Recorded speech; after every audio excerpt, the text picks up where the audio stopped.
Hi everyone, so yeah, Monique Charles, and I couldn't do the strike through, but yeah, this is my presentation looking at music and place, and a little bit about ideology as well in here. All right, so it was supposed to play some jazzy music, but the internet might be a bit slow. Oh, don't know if anyone recognizes this. It's not quite grime. It's a remix though.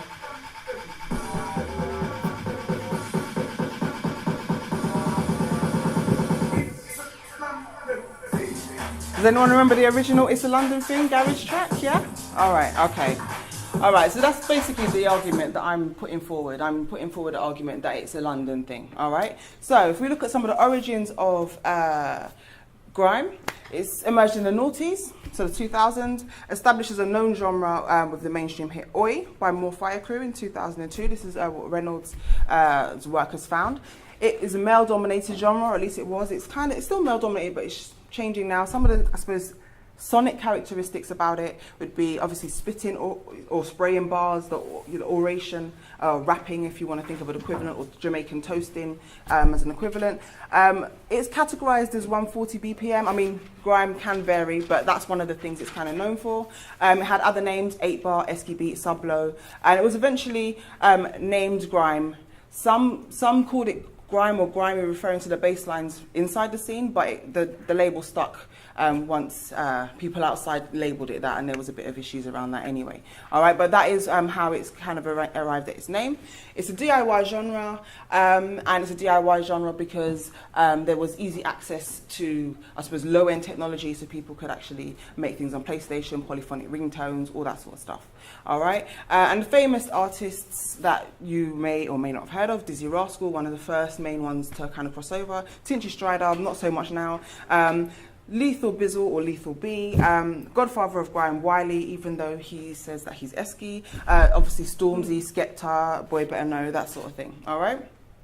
So one of the things I want to talk about is, let me just make sure I've done the order correctly, when we consider music, we need to consider it holistically, and this is something that came out of my PhD research. To analyse music, there are many, many facets that we need to consider. And so today what I'm going to be looking at is looking at place, obviously, but I will also be looking at the role of ideology in what makes grime. It's also open access, so I can always give you the link as well, the image there. Feel free, but I'm just letting you know, all right?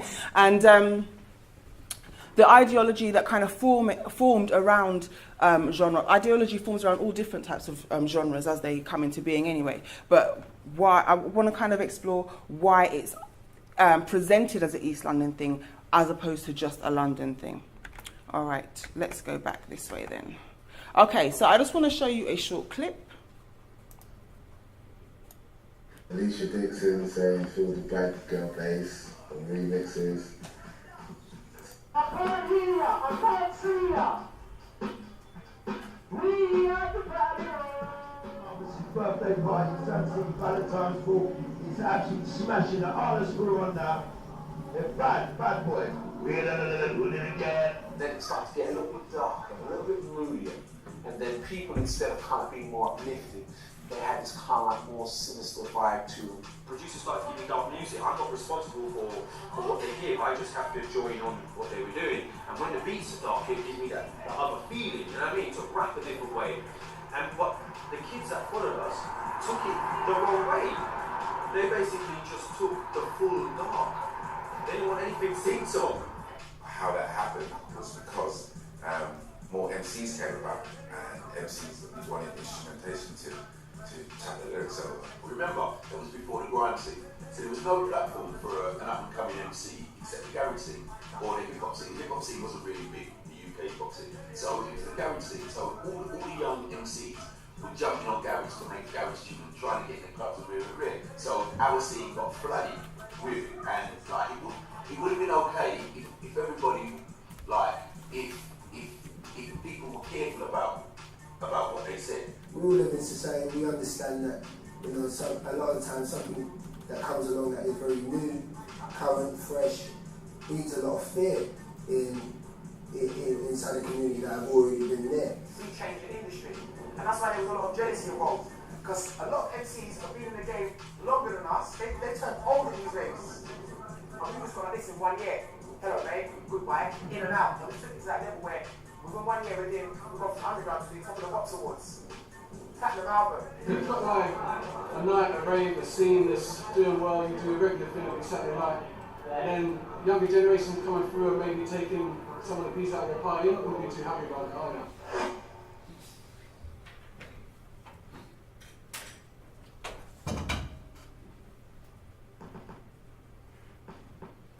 All right, so what that little clip was about there is kind of talking about the transition from garage, it's a London thing, to grime.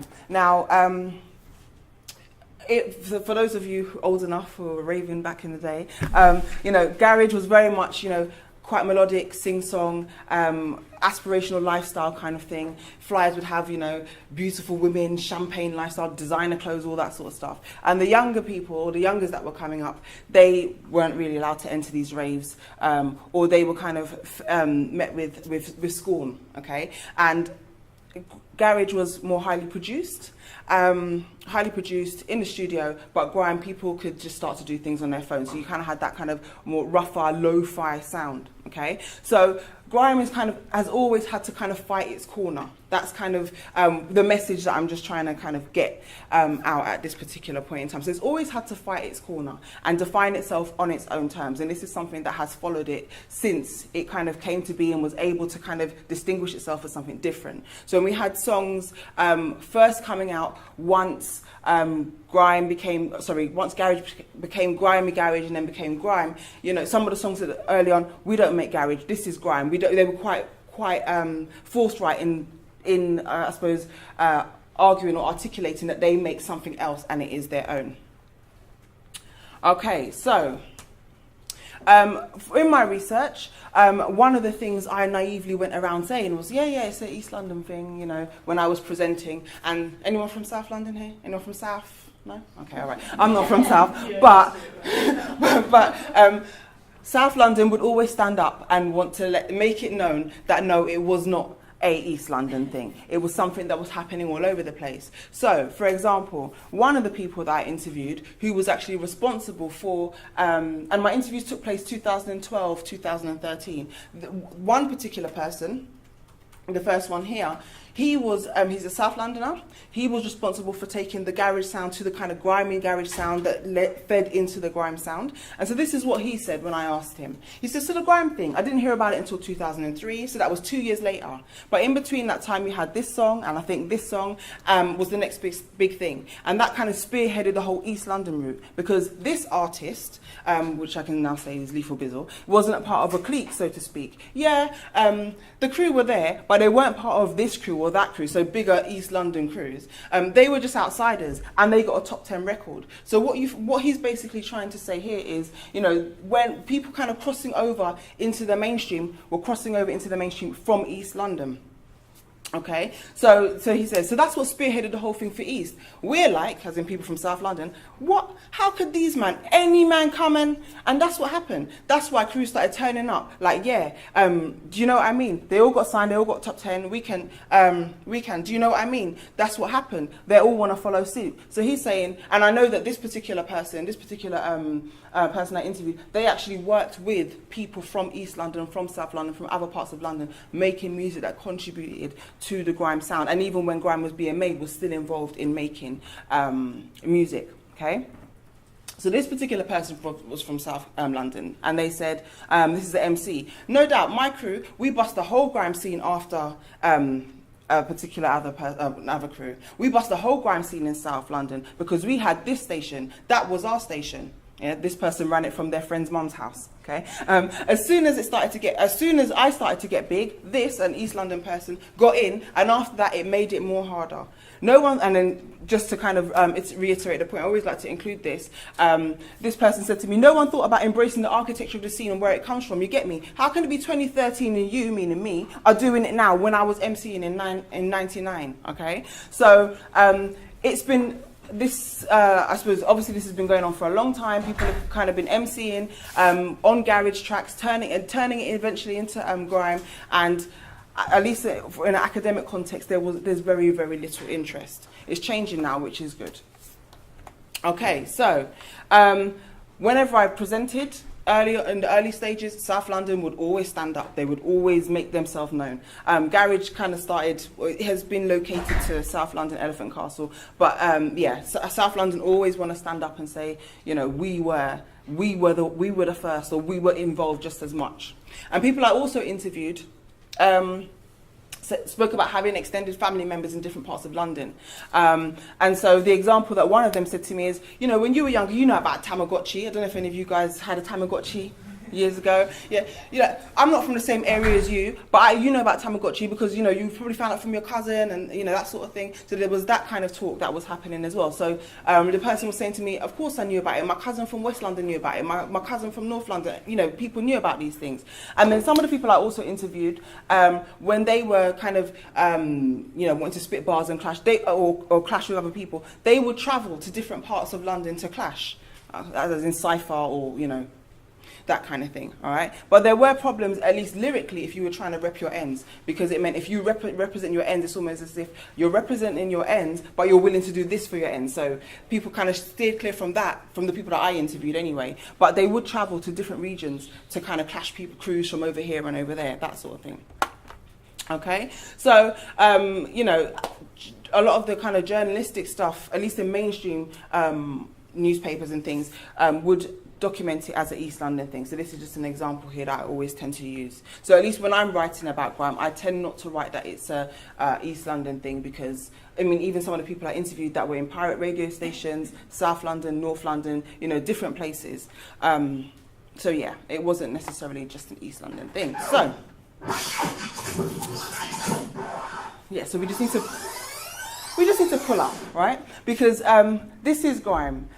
This particular book is quite interesting because the you know, it's been positioned as an East London thing. It's by Collins and Rose 2016, and one of the things that I haven't mentioned, but it will come out when my embargo is lifted in May, is that I actually interviewed Hattie Collins about, she was one of my participants in my research, and one of the things I actually did say to her is, there are no books. 5 minutes? Oh, sorry, I thought you were giving me... Who's giving me this? Oh, okay, I thought you were saying 5 minutes. I was like... Okay, all right, cool. All right, yeah, so she was one of my participants. She was one of the people I interviewed, and I actually did say to her at the time, there are no books. Because as a, you know, doing a PhD, you have to do a review of literature. There was hardly any literature, maybe the odd autobiography here and there, nothing academic. And I said to her, it's important that people in the scene are able to speak for themselves.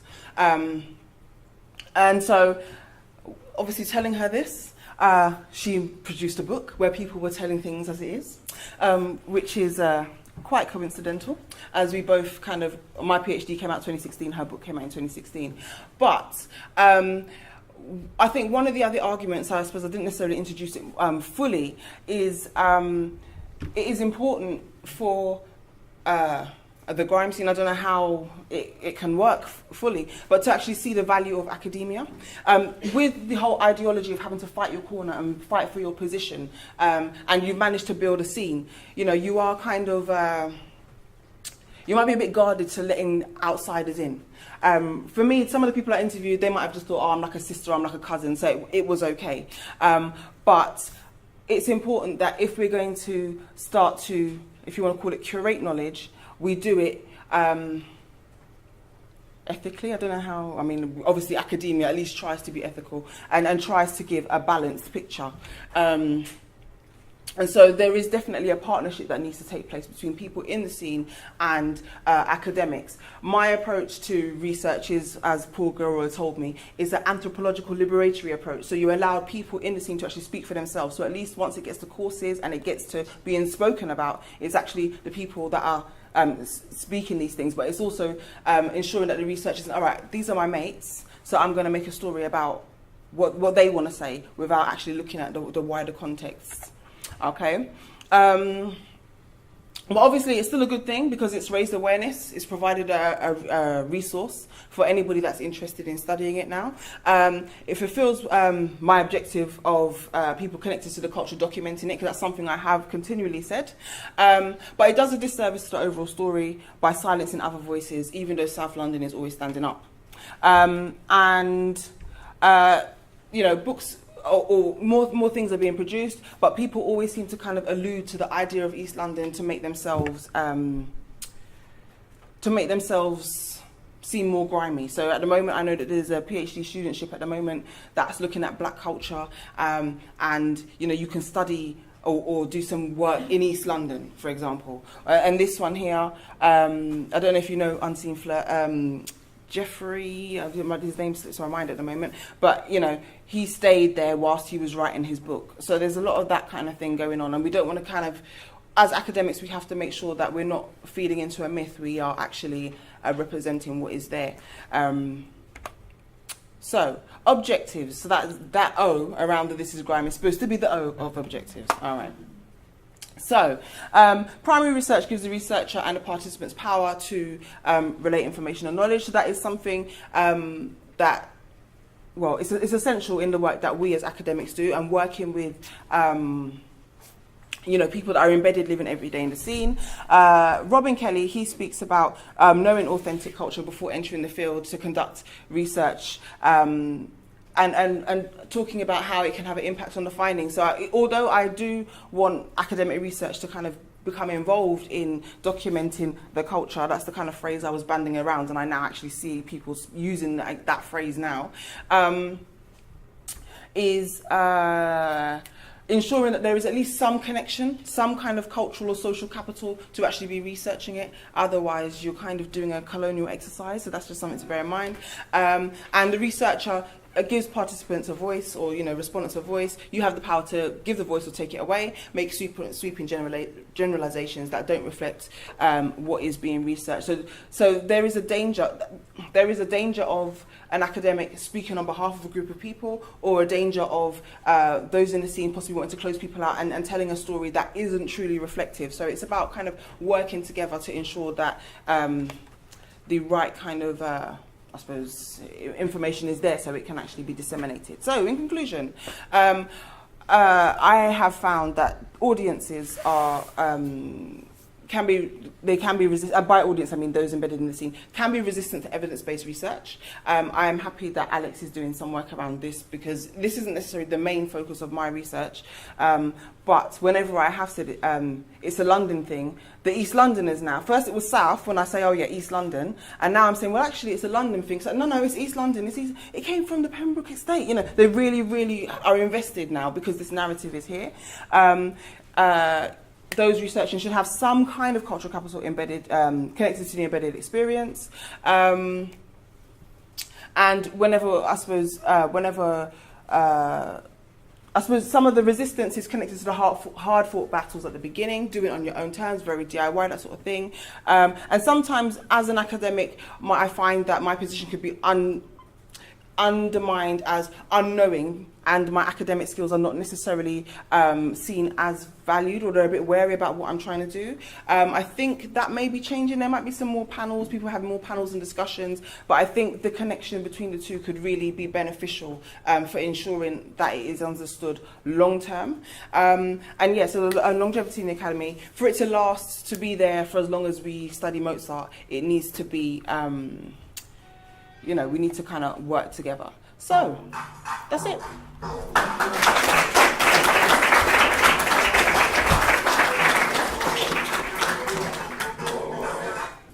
Thank you, Monique. Some really interesting threads and narratives and elements to take forward into our discussion shortly. And just to reiterate that Alex is going to step up next and talk about his research.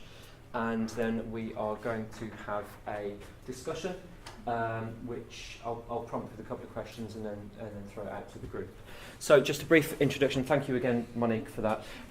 Just a brief introduction to Alex. So Alex, you're a PhD candidate at Goldsmiths College, working under Keith and Tom Perchard, yeah. And so your thesis concerns live performance with grime music and its emergent practice. You're also a journalist, which probably brings another element to it. Come on through. So if you could just show your appreciation for Alex de Lacy, please.